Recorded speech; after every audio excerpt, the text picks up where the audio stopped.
कहानी उन आम घरों की है जहाँ खाने वाले तो कई, लेकिन कमाने वाला एक मर्द ही होता है। बावजूद इसके उससे उम्मीदें कम नहीं होती। देखिए जी, सामने वाले वर्मा जी कैसी अच्छी तरह से सफाई करते हैं छुट्टी वाले दिन अपने घर की, और एक आप हैं। अरे यार, उनके पास कार है, ऑफिस पास में है और हफ्ते में 2 दिन की छुट्टी होती है, तो फर्क तो पड़ता है ना।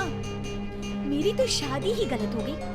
अरे कोई मस्त लड़का मिलता, कमाता भी, घुमाता भी, घर के कामों में भी मदद करता, लेकिन नहीं जी, हमारे वाले को तो कमाने से फुर्सत ही नहीं, और कमाई भी ऐसी कि कोई जरूरत पूरी ही नहीं हो रही है। सुनील बेचारा शीना को देखकर सोचता है कि शीना सही कह रही है। देखने में सुंदर है, घर का सारा काम कर लेती है, उसे तो कोई भी अच्छा लड़का मिल सकता था। क्या सोच रहे हैं? भागने का इरादा तो नहीं है? अरे नहीं मेरी प्यारी बीबी, मैं तो नहीं, पर डर है कि तुम नहीं कहीं भाग जाओ मुझे छोड़कर। शीला सुनील के मुंह से प्यार भरी बात सुनकर मुस्कुराती है। आप भी ना। सुनील एक दिन ऑफिस से घर आता है कि तभी शीना कहती है, सुनिए जी, वो मेरी सहेली आई थी, सारा दिन वो लोग यहीं थे, अब जा रही थी तो मैंने कहा नहीं नहीं, मेरे पति छोड़ आएंगे ना तुम्हें, तो रोक लिया मैंने। सुनील थोड़ी देर कुछ सोचता है, फिर कहता है, ठीक है, मैं कपड़े चेंज करके आता हूँ। अरे तेरे पति को तो लग रहा है कि अच्छा नहीं लगा। अरे नहीं नहीं, ऐसी कोई बात नहीं है, रुको मैं अभी उन्हें घर के कपड़े देकर आती हूँ। शीना अंदर जाती है जहाँ सुनील पलंग पर लेटा होता है। अरे क्या मजाक है, वो कह रही है कि आपने मुंह बना लिया। सही तो कह रही है, सुबह से अब ऑफिस से लौटा हूँ, एक कप चाय का तो पूछा नहीं, 20 किलोमीटर जाओ और आओ, और फिर कल उसी टाइम पर ऑफिस। अरे यार, मुझे गाड़ी चलानी आती ना तो बोलती भी नहीं आपको, और कौन सा रिक्शा खींच कर जाना है आपको। सुनील अब क्या बोलता। रात देर से आता है और सो जाता है। अगले दिन शरीर दर्द हो रहा है। अरे तो मत जाओ ना ऑफिस, चलते हैं ना मार्केट घूमने, फिर पिक्चर देखेंगे और रात में खाना खाकर घर वापस।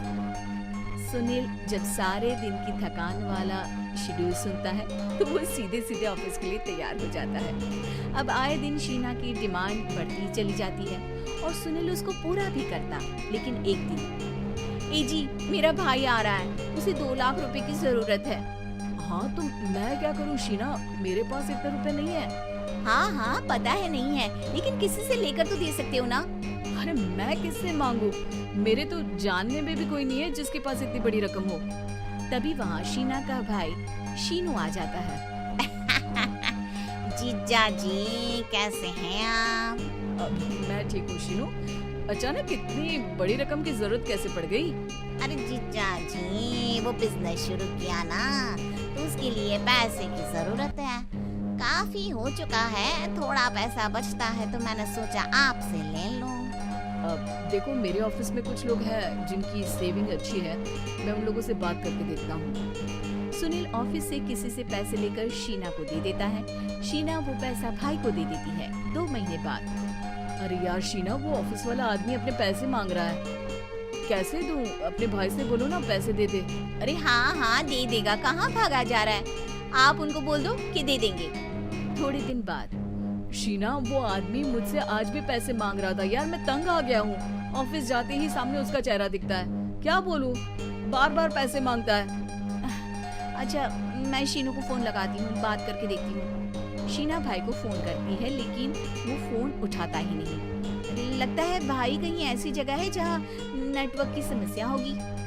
सुनील अगले दिन दोपहर को ही घर आ जाता है। उसका चेहरा उतरा और परेशान सा होता है, वो रोने लगता है।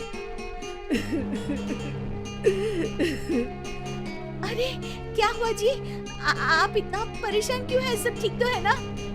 अरे नहीं शीना, कुछ ठीक नहीं है, मैं ठीक नहीं हूँ। तुम्हारे भाई के लिए मैंने जो पैसे लिए थे, उस आदमी ने आज भरे ऑफिस में सबके सामने मेरी बेइज्जती कर दी। सबके सामने आज मैं कर्जदार बनकर खड़ा था। मैंने हर वो प्रयास किया घर चलाने के लिए जो मैं कर सकता था, लेकिन अब नहीं होगा। वो फिर रोने लगता है। अरे आप तो औरतों की तरह रो रहे हैं, मर्द हैं आप। क्यों, आदमी के सीने में दिल नहीं होता, या फिर वो इंसान नहीं मशीन होता है? अरे मैं थक चुका हूँ शीना, तुम समझती क्यों नहीं? मैं भी शारीरिक और मानसिक रूप से थकता हूँ। मैं भी आराम करना चाहता हूँ, सुकून चाहता हूँ। मैं अब कुछ नहीं कर सकता। कुछ नहीं। वो बैठ जाता है। शीना पति को हैरान परेशान देखकर चुप हो जाती है। अगले दिन, सुनिए, ये लीजिए 2 लाख रुपए, उस आदमी को दे दीजिए और बोल दीजिए कि आज के बाद किसी को पैसे के लिए बेइज्जत ना करे। सुनील पैसे देखकर राहत की सांस लेता है। अरे शीना, तुमने तो मेरा बहुत बड़ा काम कर दिया। अब मैं शान से ऑफिस जा सकता हूँ। लेकिन ये पैसे आए कहाँ से? ये पैसे मैंने अपने गहनों को गिरवी रख कर लिया है। तुम ठीक रहो, निश्चिंत रहो, मैं बस यही चाहती हूँ। मुझे माफ करना, पर अब मैं समझ चुकी हूँ कि मर्द को भी दर्द होता है।